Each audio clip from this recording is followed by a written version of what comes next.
Hello everybody. Now today we discuss about the unit circle.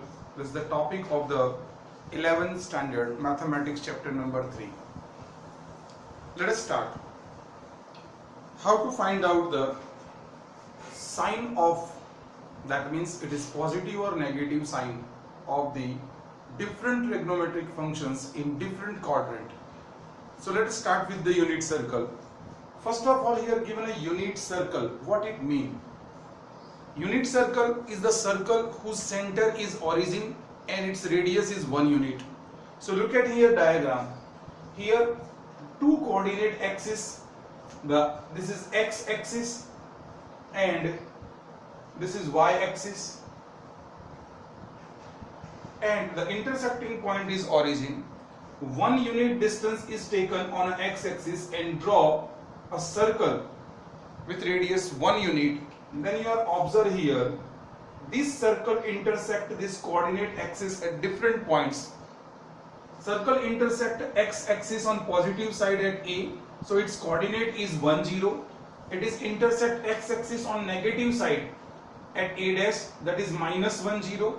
Similarly, it is intersect y axis at point on a positive side, it is 0 1 coordinate, and in the negative y-axis side it is intersect at point B dash, then its coordinate is 0 minus 1. We are able to find out the coordinates on the point of intersection at the coordinate axis, but what about the coordinates of the point on a unit circle?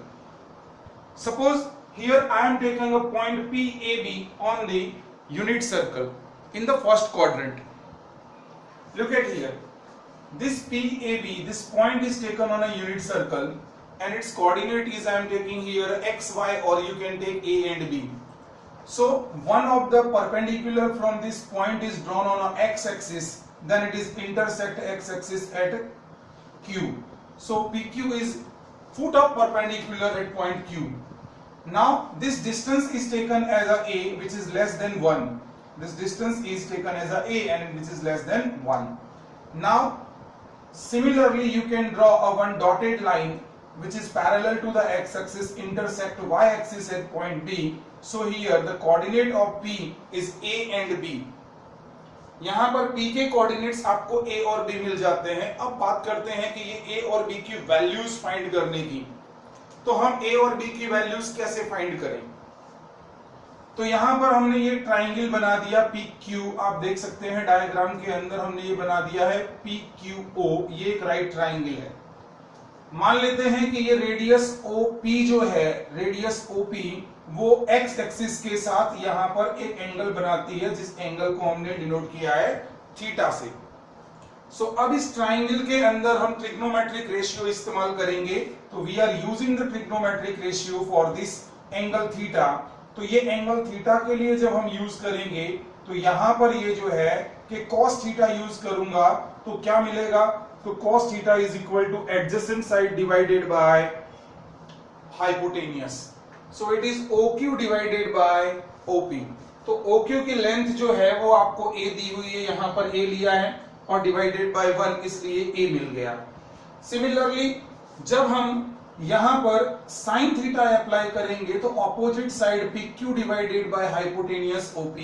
So PQ divided by OP, तो वहां पर आपको मिला B/1 is equal to B. Coordinates हमने P के लिए थे A and B, और A की वैल्यू हमें मिलती है cos थीटा और B की वैल्यू मिलती है sin theta. It means PAB is written as a P cos theta, sin theta. That means on this unit circle when you are taking any of the point, जब आप कोई भी point लेंगे तो उसका x कोऑर्डिनेट जो है वो आपको cos थीटा की वैल्यू देगा, और जब आप उसका y कोऑर्डिनेट लेंगे तो वो आपको sin थीटा की वैल्यू देगा. अब यहां पर आप देखिए कि किस तरह से, तो इस यूनिट सर्कल में जब आप एंटी क्लॉकवाइज जाएंगे, एंटी क्लॉकवाइज यानी कि आप इस तरह और एंटी क्लॉकवाइज मूव करते हैं, तब थीटा की वैल्यू जो है वो पॉजिटिव ली जाती है. जब आप क्लॉकवाइज मूव करते हैं तब थीटा की वैल्यू जो है वो आपको नेगेटिव ली जाती है. तो यहां पर थीटा की वैल्यू पॉजिटिव और नेगेटिव कैसे ली जाती है वो हो गया. बात करते हैं कि ये हमें समझ में आ गया कि x कोऑर्डिनेट जो है वो cos थीटा और y कोऑर्डिनेट जो है वो sin थीटा होता है। ये तो मैंने फर्स्ट क्वाड्रेंट के अंदर लिया था। तो फर्स्ट क्वाड्रेंट के अंदर जब हम लेते हैं तो आपको ये दोनों ही चीजें क्या मिल गई हैं, पॉजिटिव मिली हैं। लेकिन मान लो कि अगर यहां पर पॉइंट लेते हैं, सोच लीजिए कि मैंने यहां पर एक पॉइंट ले लिया है, ये एक पॉइंट लेते हैं। तो यहां पर जो पॉइंट लिया, तो इस पॉइंट की यहां पर सपोज कि हम P डैश एक पॉइंट ले रहे हैं, तो इसका y कोऑर्डिनेट जो है वो आप देख सकते हैं कि y coordinate upper half plane में है, तो वो आपको तो पॉजिटिव मिलेगा। लेकिन इसका x coordinate negative x axis के ऊपर आएगा तो वो माइनस मिलेगा। इससे आपको ये पता चल गया कि यहां पर क्या होगा, तो cos जो है वो आपको मिलेगा नेगेटिव और sin मिलेगा पॉजिटिव। यानी कि सेकेंड क्वाड्रेंट के अंदर आपको cos नेगेटिव और sin पॉजिटिव मिलेगा। यहां पर आप देखेंगे तो दोनों ही पॉजिटिव मिल रहे हैं, हमें a और b दोनों पॉजिटिव मिल रहे हैं, राइट। मान लेते हैं कि आप थर्ड क्वाड्रेंट के अंदर आ जाते हैं, इधर थर्ड क्वाड्रेंट में। तो थर्ड क्वाड्रेंट के अंदर x कोऑर्डिनेट भी नेगेटिव होता है और y कोऑर्डिनेट भी नेगेटिव होता है। तो x और y दोनों ही कोऑर्डिनेट जो है वो नेगेटिव मिले, यानी कि sin थीटा भी नेगेटिव होगा और cos थीटा भी नेगेटिव होगा। तो दोनों के दोनों नेगेटिव हो गए। Now in the fourth quadrant, तो जब हम फोर्थ क्वाड्रेंट के अंदर एंटर होंगे तब क्या होगा, तो फोर्थ क्वाड्रेंट के अंदर x कोऑर्डिनेट पॉजिटिव होता है और y कोऑर्डिनेट जो है वो नेगेटिव होता है। तो x कोऑर्डिनेट तो होता है cos थीटा, तो cos पॉजिटिव होगा और sin नेगेटिव होगा। तो यहां पर इस यूनिट सर्कल के अंदर कौन से क्वाड्रेंट के अंदर कौन पॉजिटिव और कौन नेगेटिव होगा उसका हमें यहां से पता चल जाता है। इसको थोड़ा सा और समझते हैं। Wait a minute.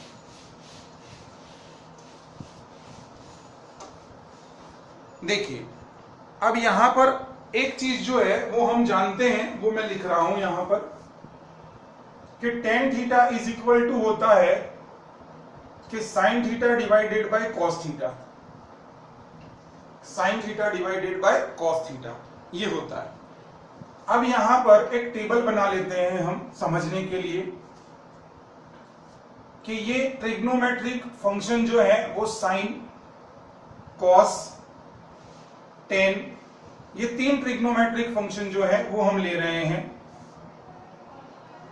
ये हमने ले लिया फर्स्ट क्वाड्रेंट, ये हमने ले लिया सेकंड क्वाड्रेंट, ये हम ले लेते हैं यहां पर थर्ड क्वाड्रेंट, और ये हो गया हमारा फोर्थ क्वाड्रेंट। अब इसके अगर एंगल्स की बात करूं तो ये होता है 0 से π/2, ये होता है π/2 से और पाई, ये होता है पाई से 3π/2 और ये होता है 3π/2 से 2π।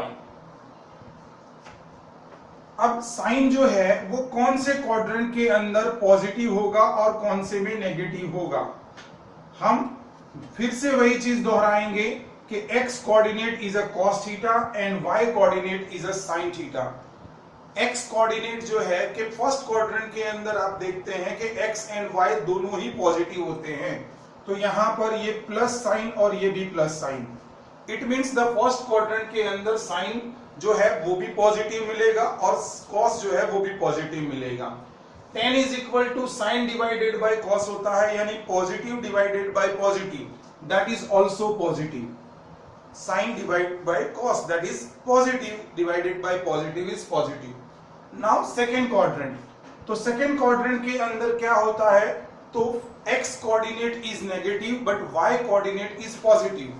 y coordinate होता है sin, तो वो पॉजिटिव होगा लेकिन cos नेगेटिव होगा। तो अब आप ये ध्यान दीजिए कि क्या हुआ, तो tan is equal to sin upon cos, यानी पॉजिटिव डिवाइडेड बाय नेगेटिव, तो यहां पर मिलेगा नेगेटिव।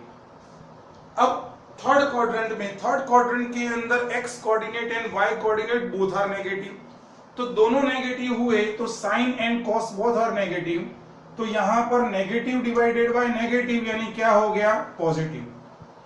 अब फोर्थ क्वाड्रेंट में चलते हैं, तो फोर्थ क्वाड्रेंट के अंदर x पॉजिटिव होता है और y नेगेटिव होता है, यानी क्या हो गया, तो y तो नेगेटिव पर x जो है यानी कि cos is positive and sin is negative, फिर से क्या हो गया, negative divided by positive, then it is your obtain negative. Rest of the three trigonometric ratios are reciprocal of these are three. Now what happen? Sin का reciprocal होता है cosec, then cos का होता है sec और tan का होता है cot. नंबर का रेसिप्रोकल जो है उसकी साइन नहीं बदलती है. आप जानते हैं कि पॉजिटिव का रेसिप्रोकल पॉजिटिव होता है, नेगेटिव का रेसिप्रोकल नेगेटिव होता है. यानी whatever sign of the sine function is same sign is the cosec function. It is positive, positive, negative, negative. Whatever the sign of cos function is the same sign in the quadrant of sec. So positive, negative, negative, positive. And the whatever sign of the tan function is same sign as the cot function, then it is positive, negative, positive and negative. From this all table, after this discussion we have to be reached at the very short formula, and that short formula is what? So that short formula is for the unit circle or the sign of the trigonometric functions in different quadrant is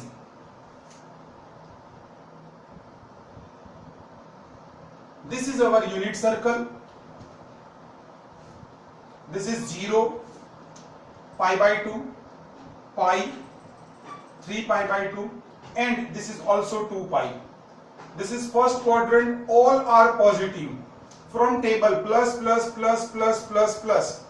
So in first quadrant all positive.